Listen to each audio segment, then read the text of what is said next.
Salut tout le monde les gens. Alors petite vidéo pour vous montrer la réparation d'un rétroviseur. Donc il a été pété, enfin la coque a été pétée par l'ancien propriétaire. Donc je vais essayer de réparer ça à moindre coût et je vous montre ça.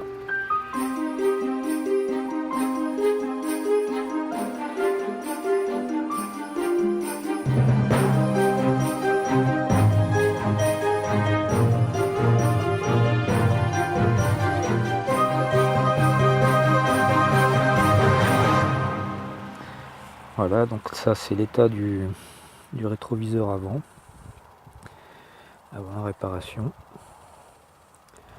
Donc j'ai déjà bourré à l'intérieur avec de la mousse pour pouvoir avoir une forme pour pouvoir faire mon moulage.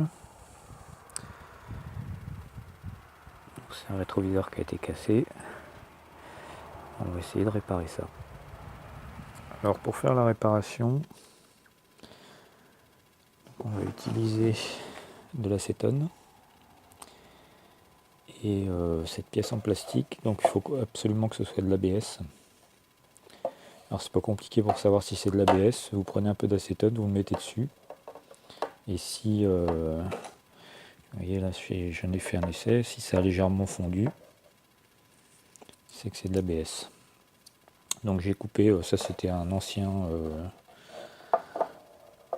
l'intérieur d'un autoradio, enfin pas l'intérieur mais le cache à l'emplacement là où on met l'autoradio. Donc j'en ai cassé des petits bouts et je l'ai mis à l'intérieur d'un petit pot avec de l'acétone que je referme, et puis on va laisser c'est un essai pour l'instant, donc je sais pas encore combien de temps, mais là pour l'instant une dizaine de minutes, et puis on va voir ce que ça donne. Voilà, donc j'ai un petit peu avancé. Bon, je vous ai pas mis toutes les étapes parce que pour filmer c'est pas évident. Donc je me suis fait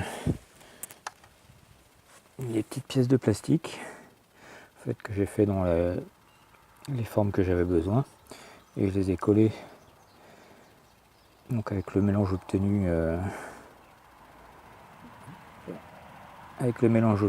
en mélangeant de l'acétone et du plastique. Donc j'ai encore là le dessous à faire, et puis il me reste encore le coin intérieur là qui n'est pas encore fini. Donc là ça commence déjà à ressembler un peu à quelque chose.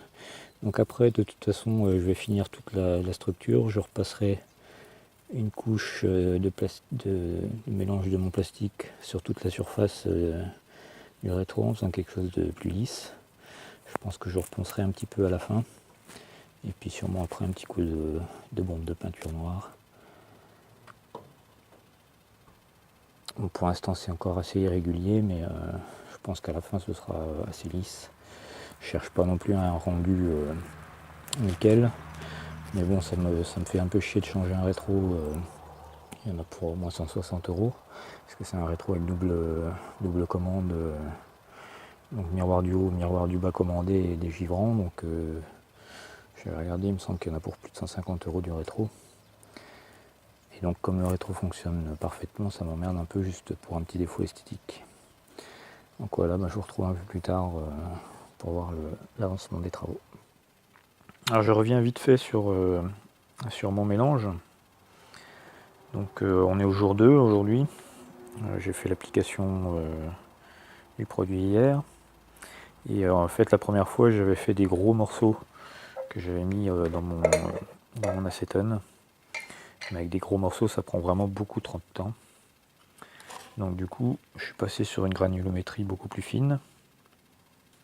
Donc en plus c'est fin, je vais pas faire le point. En plus c'est fin, moins ça prendra de temps à fondre. Mais une fois que vous l'avez mis dans le liquide, il faut quand même bien compter une bonne heure, 1 h 30 pour que ce soit bien fondu.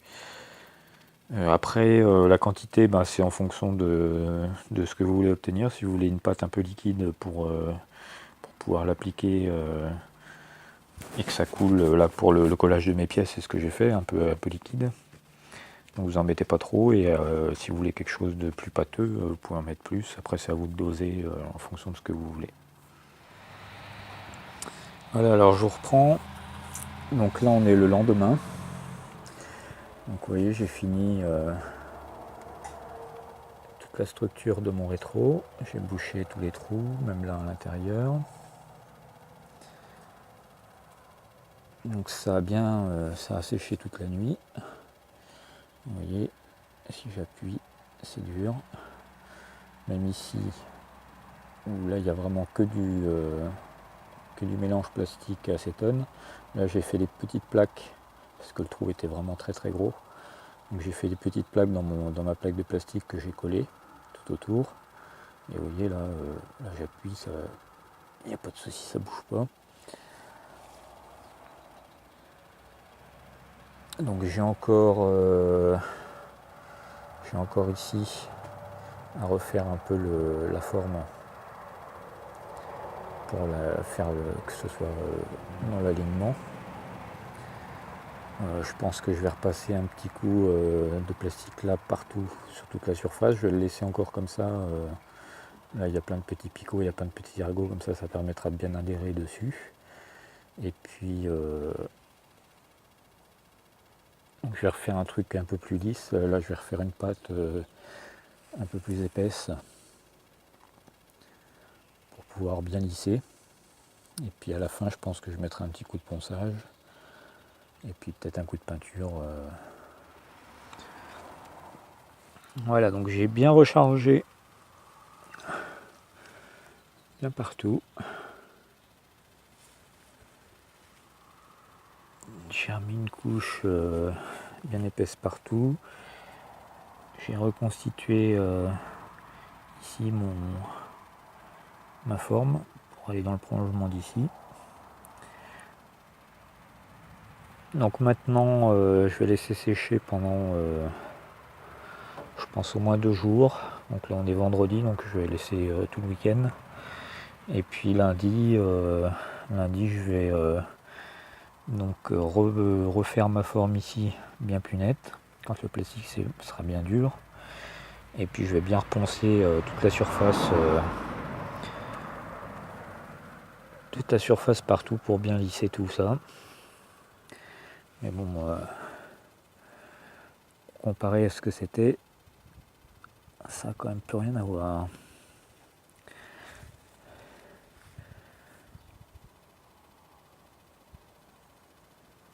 Donc ça devrait être quand même pas mal. Donc cette technique marche très bien.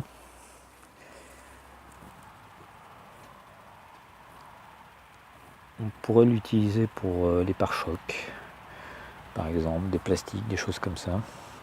Pas ce plastique intérieur, ça fonctionne très très bien. Et ça évite quand même pas mal de dépenses parce que ça m'aura coûté absolument rien.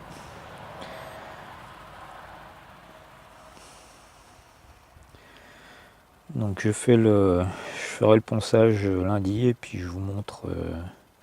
Donc pour vous ce sera tout de suite, mais je vous montre ça quand ce sera poncé, à quoi ça va ressembler. Alors je vous montre le résultat final. Donc j'ai bien reponcé tout le plastique que j'ai rajouté.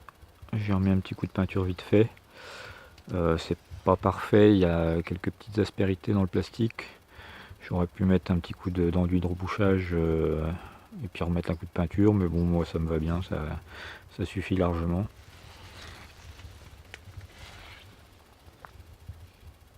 Voilà, donc le rétro a retrouvé une forme un peu plus sympa quand même. Alors ce qui est vraiment bien avec ce mélange, c'est que quand vous l'avez fait, si vous trouvez qu'il est un petit peu trop épais, vous rajoutez un petit peu d'acétone, ça le ramollit. Et s'il est trop liquide, vous laissez un peu l'acétone s'évaporer et puis il va s'épaissir. C'est un liquide qu'on peut reprendre à volonté. Donc tant que vous remettez ou vous enlevez, enfin vous laissez s'évaporer l'acétone, ça va soit se ramollir, soit s'épaissir. Voilà.